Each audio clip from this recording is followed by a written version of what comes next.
नमस्कार, आप देख रहे हैं लाइव बिहार। मैं हूं कमलेश। राजद कार्यालय को राजद के बगल वाली जमीन मिल गई है, तो तमाम जो नेता कार्यकर्ता थे उनमें खुशी की लहर थी। उसके बाद जो है जगदानंद सिंह जो राजद के प्रदेश अध्यक्ष से खुद ही ताला खोलने के लिए आए थे बगल वाली ज़मीन को और दिखाने आए थे कि देखिए ये ज़मीन मिली है। लेकिन सबसे पहले हम आपको बता दें कि जिस तरह से जो है राजद का कार्यालय है, पार्टी बड़ी है, उसके बावजूद भी छोटा कार्यालय है, तो लगातार मांग की जा रही थी कि हमें भी जो है ज़मीन उपलब्ध कराया जाए ताकि हम भी कार्यालय का विस्तार कर सके।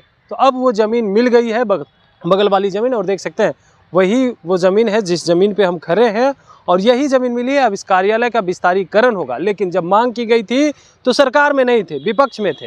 अब ज़मीन मिल गई है तो सत्ता पक्ष में है, लेकिन शर्त रखी गई थी।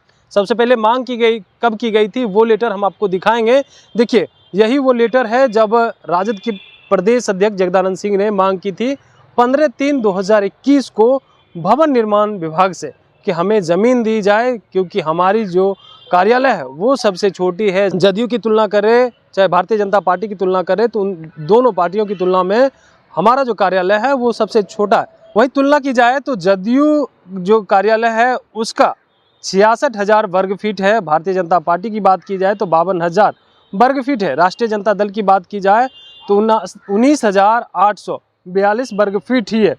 तो इसलिए इसकी मांग की जा रही थी कि हमारी भी कार्यालय की हमें भी कार्यालय की ज़मीन उपलब्ध कराया जाए ताकि उन दोनों पार्टियों का जो बड़ा ज़मीन है हमें भी मिले। हमें दिक्कत होता है बहुत से कार्यक्रम कराने में, लेकिन अब जब सरकार में आया है, महागठबंधन की सरकार बनी है, तो उन्हें ज़मीन तो उपलब्ध करा दिया गया है, लेकिन कई शर्त रखी गई है, लगभग 6 से 7 शर्त रखी गई है। उसके बाद जो है ज़मीन दिया गया है। सबसे पहला जो है शर्त हम आपको दिखाएंगे कि आखिर वो शर्त क्या है।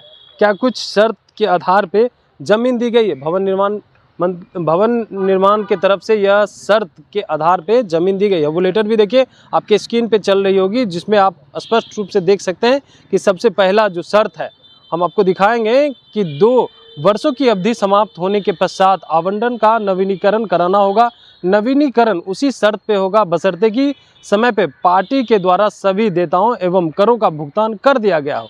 आवंटन नवीनीकृत नहीं किए जाने की स्थिति में आवंटन रद्द माना जाएगा और नियमानुसार आवास खाली कराने की कार्रवाई भी की जाएगी। यानी जो ज़मीन दी गई है बगल वाले 2 वर्षों के लिए दी गई है, 2 वर्ष तक आप जो कर है या जो लीज पे दी गई है वो अगर नहीं देते हैं कार्यालय के लोग, तो फिर से वो ज़मीन छीन ली जाएगी। दूसरी शर्त देखेंगे, आवंटित परिसर में किसी भी प्रकार का परिवर्तन भवन निर्माण विभाग की अनुमति प्राप्त करने के पश्चात ही की जाएगी। यानी कुछ भी आप बदलाव करते हैं तो उसमें जो है भवन निर्माण विभाग से परमिशन लेना होगा। यानी खुद सरकार में है तो खुद से भी परमिशन लेने के बावजूद ही आप इसमें चेंज कर सकते हैं। वहीं तीसरी बात करें, राजनीतिक पार्टियों द्वारा कार्यालय हेतु आवासीय भवन के प्रभार ग्रहण की तिथि से मानक किराया का 10 गुना किराया देय होगा। विद्युत एवं जल आदि का भुगतान पार्टी के द्वारा ही किया जाएगा। यानी जो सुविधा